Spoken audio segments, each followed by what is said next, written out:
Jude. Now we're really getting to a small letter, aren't we? Why, Jude. You know where Jude is? Right before Revelation. That's the way you can find out about it. Jude is only one chapter long. It's a very unusual little thing, actually, and kind of fun to read if you want to. I don't think Jude is probably high on the list of your late-night Bible reading, but nonetheless, here it is. Now, Jude's only one chapter long, as I said. It's got not very many verses, as you can see. It's only 25, pretty brief. But it's a really unusual letter. And here's how it goes. It's really, I wish I knew this person who wrote this thing, because it's really, really strange. Now, I want to look particularly at verse 5 of this little letter. Now, I desire to remind you, though you are fully informed, that the Lord, who once for all saved a people, at least that's the reading, although there's a footnote in my Bible that says, though you were once for all fully informed that Jesus saved. There's another version of this in various other manuscripts, but nonetheless, we'll read the one we've got here. Who once for all saved a people out of the land of Egypt, reference, of course, to Exodus, the Exodus story, afterwards destroyed those who didn't believe. And of course, the struggle of the Hebrew Bible is always for people trying to believe what God has done. They forget it right away. The prophets come along, remind them. You know how that goes. Of course, people forget, and they're reminded, and they forget, and they remind. And none of you are like that, of course, but you know. Right. Okay. And the angels, now get this is really interesting here, verse 6. And the angels who did not keep their own position, but left their proper dwelling, he has kept in eternal chains, in deepest darkness, for the judgment of the great day. Now, listen to this, verse 7.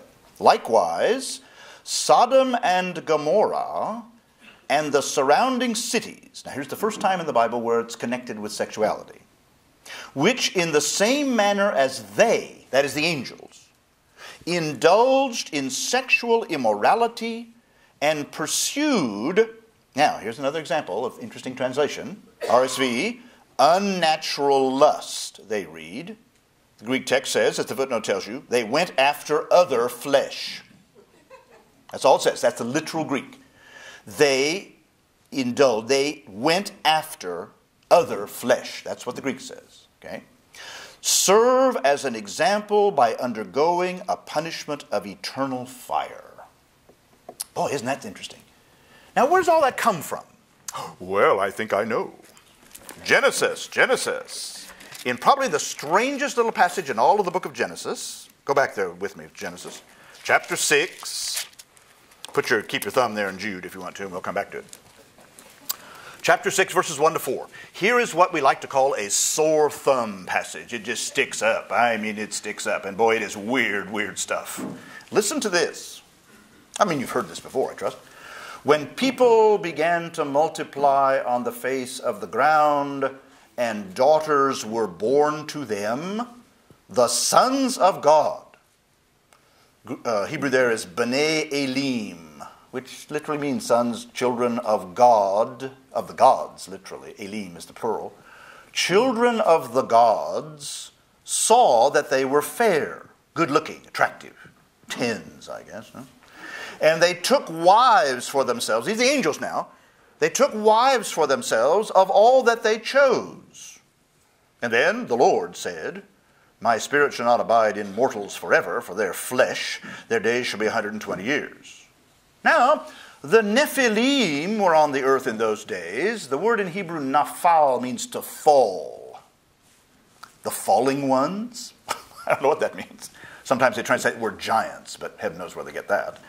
The Nephilim, let's just leave it in Hebrew, that's easier. The Nephilim were on the earth in those days, and also afterwards, when the sons of God went in to the daughters of humans, who bore children to them. Oh, these were the heroes that were of old, warriors of renown. What does that sound like to you? Kind of like Greek mythology, doesn't it?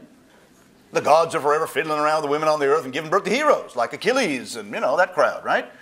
What in the world is this doing in the Bible, for heaven's sakes? What in the world does that mean? Why do we have this thing about angel marriages that are these angels? Maybe they're children of the gods, it says, divine beings of some kind, who don't, notice what Jude says, back to Jude now, listen.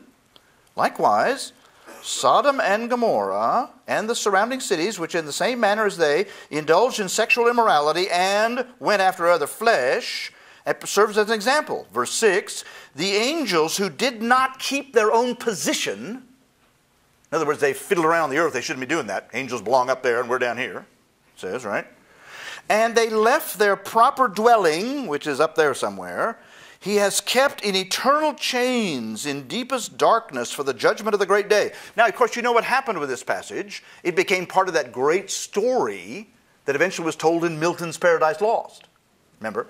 Satan is thrown down from heaven, and he goes and runs around the earth for a while. The Revelation does this too. And eventually is bound in chains in the eternal pit for 1,000 years until he's let go again. Then he goes back again.